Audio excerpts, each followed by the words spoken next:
Hello friends, welcome to my channel. मैं आशा करती हूँ आप सभी स्वस्थ होंगे। देखिए, यूकेपीएससी की तरफ से नोटिफिकेशन आया है प्रेस विज्ञप्ति का, और यह नोटिफिकेशन आपका कल रात 1 मई को जारी हुआ है। इसमें उत्तराखंड लोक सेवा आयोग के जो अध्यक्ष है राकेश कुमार जी, उन्होंने कहा है कि उन्होंने वार्षिक कैलेंडर आपका एग्ज़ाम का कैलेंडर जारी कर दिया है, और उसके विचार विमर्श के उपरांत कई महत्वपूर्ण निर्णय लिए गए हैं।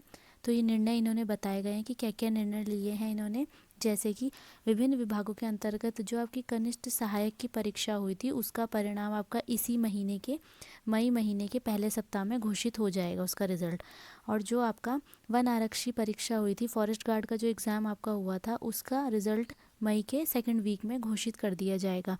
जबकि पुलिस विभाग के अंतर्गत जो पुलिस आरक्षी अग्निशामक परीक्षा हुई थी, उनका अंतिम चयन परिणाम इसी महीने के तीसरे सप्ताह में घोषित कर दिया जाएगा। यानी कि कनिष्ठ सहायक का आपका रिजल्ट फर्स्ट वीक में आएगा, फॉरेस्ट गार्ड का सेकंड वीक में आएगा, और पुलिस विभाग के अंतर्गत जो पुलिस आरक्षी की भर्ती थी, इसका रिजल्ट आपका इसी महीने के थर्ड वीक में घोषित कर दिया जाएगा। जबकि परिवहन विभाग के अंतर्गत जो संभागीय निरीक्षक का एग्ज़ाम हुआ था, आपका प्री एग्ज़ाम हुआ था, उसका रिजल्ट भी इसी महीने के थर्ड वीक में घोषित कर दिया जाएगा। और जो राजस्व विभाग के अंतर्गत पटवारी लेखपाल परीक्षा हुई थी, उसका अंतिम चयन परिणाम इसी महीने के अंतिम सप्ताह में घोषित कर दिया जाएगा।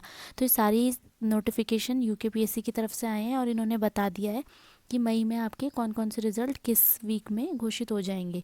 उत्तराखंड न्यायिक सेवा के सिविल जज की जो प्री एग्ज़ाम हुआ था दिनांक 30 अप्रैल 2023 को, जो प्री एग्ज़ाम हुआ था, उस एग्ज़ाम का परिणाम भी इसी महीने के अंतिम सप्ताह में घोषित कर दिया जाएगा। और जो आपका लोअर पीसीएस का मेंस एग्ज़ाम हुआ था, लोअर पीसीएस का मेंस एग्ज़ाम हुआ था, उसका परिणाम भी इसी महीने के तीसरे सप्ताह में घोषित किया जाना सुनिश्चित किया जा रहा है। इसी प्रकार बंदी रक्षक 2022 का शारीरिक मापदंड और दक्षता परीक्षा जो 17 अप्रैल से 17 मई तक होगी, उसका परिणाम जून महीने में घोषित कर दिया जाएगा।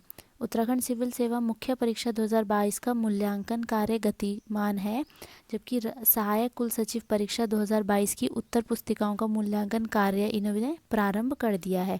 और दिनांक 7 मई 2023 को सहायक लेखाकार की परीक्षा होनी है, जिसका आयोजन किए जाने हेतु द्रुत गति से कार्रवाई की जा रही है, और परीक्षा परिणाम जून महीने के फर्स्ट वीक में प्रस्तावित है।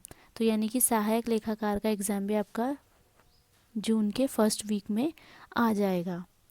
तो देखिए, सभी एग्ज़ाम इन्होंने बता दिए हैं कि कौन सा एग्ज़ाम कब होगा और किसका रिज़ल्ट किस वीक में घोषित कर दिया जाएगा। तो इसका मतलब सारे एग्ज़ाम के रिज़ल्ट आपके मई और जून महीने के फर्स्ट सेकंड थर्ड वीक में घोषित हो जाएंगे। और साथ के साथ यूकेपीएससी ने ये नोटिफिकेशन भी आपका जारी किया है कि जो डाटा एंट्री ऑपरेटर का एग्ज़ाम होगा, 5 पदों पे जो सीधी भर्ती होनी है, उसका एग्ज़ाम आपका 7 जून को 10 बजे से 1 बजे तक परीक्षा भवन उत्तराखंड लोक सेवा आयोग हरिद्वार में ही किया जाएगा, जिसके एडमिट कार्ड आयोग की वेबसाइट में 23 मई से अपलोड हो जाएंगे। तो आप वहाँ से डाउनलोड कर सकते हैं, और किसी को भी बाय पोस्ट एडमिट कार्ड नहीं भेजे जाएंगे। तो याद रखना, डाटा एंट्री का जो एग्ज़ाम होगा, यह एग्ज़ाम आपका 7 जून को होगा। 7 जून को ये एग्ज़ाम होगा, और यह 10 बजे से 1 बजे के बीच यह एग्ज़ाम होना सुनिश्चित होगा, और यह एग्ज़ाम 10 बजे से 1 बजे तक होगा। और यूकेपीएससी ने एक और नोटिफिकेशन जारी किया है। यह नोटिफिकेशन आपका पुलिस विभाग के अंतर्गत जो पुलिस आरक्षी पीएससी आईआरबी अग्निशामक पुलिस महिला परीक्षा हुई थी, उसके अभिलेख सत्यापन कार्यक्रम के बारे में इसमें आयोग ने बताया है। तो जो इन्होंने डॉक्यूमेंट वेरिफिकेशन में स्थान पाया था, उस हिसाब से अभ्यर्थियों को ऑनलाइन आवेदन पत्र में जो उन्होंने दावे किए थे, उनके मूल अभिलेखों से मिलान के लिए एक इन्होंने कार्यक्रम आयोजित किया है। और यह कार्यक्रम 8 मई को है। पहला शिफ्ट है 9 बजे से, और दूसरी शिफ्ट है आपकी 8 मई को ही 1 बजे से। तो जो पहली शिफ्ट में अभ्यर्थियों को जिनको बुलाया जा रहा है, उनके रोल नंबर ये है, आप देख लेना किस किस कैंडिडेट्स को मौका मिल रहा है। और दूसरी लिस्ट है, उनमें इन कैंडिडेट्स को बुलाया जा रहा है। इसमें एक नोट जारी किया हुआ है कि अभ्यर्थियों के अभिलेखों की जांच का कार्य परीक्षा भवन उत्तराखंड लोक सेवा आयोग हरिद्वार में प्रथम सत्र हेतु 9 बजे से और द्वितीय सत्र हेतु 1 बजे से प्रारंभ हो जाएगा। जानकारी आयोग की वेबसाइट पर दी हुई है, और साथ ही आयोग ने कुछ प्रपत्र अपनी वेबसाइट में जारी की है। आप इन्हें डाउनलोड करके पूर्ण रूप से भर के इन प्रपत्रों को इन प्रपत्रों के साथ अपने सभी प्रमाण पत्र अभिलेखों की सेल्फ अटेस्टेड कॉपीज 2 सेट के साथ उपस्थित होंगे। तो आयोग की वेबसाइट पे ऑनलाइन आवेदन पत्र, detailed application form, attestation form और इंडेक्स कार्ड ये सभी जारी हो चुका है। तो आप इन सभी को डाउनलोड करके इन सभी को भर के और इसके साथ साथ अपने सभी डॉक्यूमेंट्स को ले जाके उनकी 2-2 सेल्फ अटेस्टेड कॉपी अपने साथ ले जाके आयोग में प्रस्तुत होंगे 8 मई को। साथ के साथ इसमें ये भी कहा गया है कि आप अपने सभी ये इन फॉर्मों के साथ अपने सभी मूल प्रमाण की सेल्फ अटेस्टेड 2 कॉपीज़ लेकर जाएंगे। हाई स्कूल, 12th, अधिमान्य अर्हताओं संबंधी प्रमाण पत्र, आरक्षण स्थायी निवास प्रमाण पत्र, इन सभी को लेकर उपस्थित होंगे आप आयोग के कार्यालय में।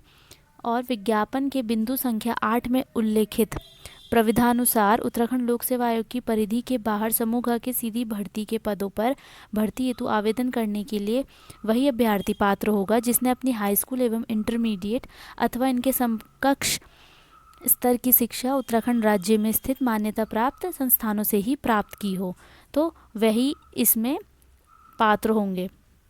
और यदि आप किसी केंद्र में राज्य सरकार के किसी प्रतिष्ठान में काम करते हैं तो आपको एनओसी का प्रमाण पत्र वहाँ लेकर जाना होगा, वो भी आपको वहाँ दिखाना होगा। साथ के साथ ही जो पूर्व सैनिक हैं उनको अपनी सैलरी स्लिप के साथ अपने ग्रेड पे में संबंधित उल्लेख में प्रमाण पत्र इन सभी की छायाप्रति वहाँ पे सेल्फ अटेस्टेड फोटोकॉपी वहाँ पे प्रस्तुत करनी होगी। साथ के साथ जो आपके आयोग के वेबसाइट पर चेकलिस्ट है उसे आप पूर्णतः भरकर उसको भी लेकर जाएंगे आयोग के कार्यालय में। पर्वतीय क्षेत्र से कोई संबंधित है तो उसका भी प्रमाण पत्र चाहिए होगा। पासपोर्ट साइज़ के 2 फोटोग्राफ आपको चाहिए होंगे। आयोग की तरफ से जो आपका एग्ज़ाम कैलेंडर जारी हुआ है उसको अब हम देखते हैं कि किस दिन कौन सा एग्ज़ाम होने वाला है। तो देखिए आयोग ने ये परीक्षा कैलेंडर कल 1 मई को जारी किया है। तो जो ये आयोग की तरफ से कैलेंडर जारी हुआ है इसमें आयोग ने आपको अच्छे से बता दिया है कि किस दिन आपका कौन सा एग्ज़ाम होगा और इसका परीक्षा परिणाम किस महीने के किस वीक में यह परीक्षा परिणाम आपका घोषित किया जाएगा। तो इस लिस्ट को, इस कैलेंडर को आप अच्छी तरीके से देख लेना कि किस दिन कौन सा एग्ज़ाम है। और इसमें यह भी कहा है कि परीक्षाओं की तिथियां संभावित है तथा परीक्षा तिथियों में परिवर्तन किया जा सकता है। मतलब आयोग इन डेट में कभी भी चेंजेस कर सकता है, इन डेट को कभी भी पोस्टपोन कर सकता है। इस कैलेंडर को एक बार आप देख लीजिएगा और उसके हिसाब से आप अपनी प्रिपरेशन अच्छी तरीके से कीजिएगा, क्योंकि अब देखिए टाइम कम है, एग्ज़ाम कभी भी हो सकता है। जब आयोग इतनी जल्दी जल्दी सभी चीज़ के रिज़ल्ट घोषित कर रहा है, जल्दी जल्दी आपके नोटिफिकेशन आ रहे हैं, तो इस हिसाब से आपके एग्ज़ाम्स भी कभी भी हो सकते हैं। तो आप अपनी एग्ज़ाम्स की तैयारी अभी से ही शुरू कर दीजिएगा। तो आप सभी को ऑल द बेस्ट। और जिनका एग्ज़ाम 7 जून को है 10 बजे से 1 बजे तक, उन सभी को भी ऑल द बेस्ट। आप अपना एग्ज़ाम अच्छे से दीजिएगा। बाकी आप एक बार ये रोल नंबर सभी चेक कर लीजिएगा कि प्रथम सत्र में 8 मई को 9 बजे से किस किस कैंडिडेट्स को अभिलेखों के मिलान के लिए दोबारा से बुलाया जा रहा है।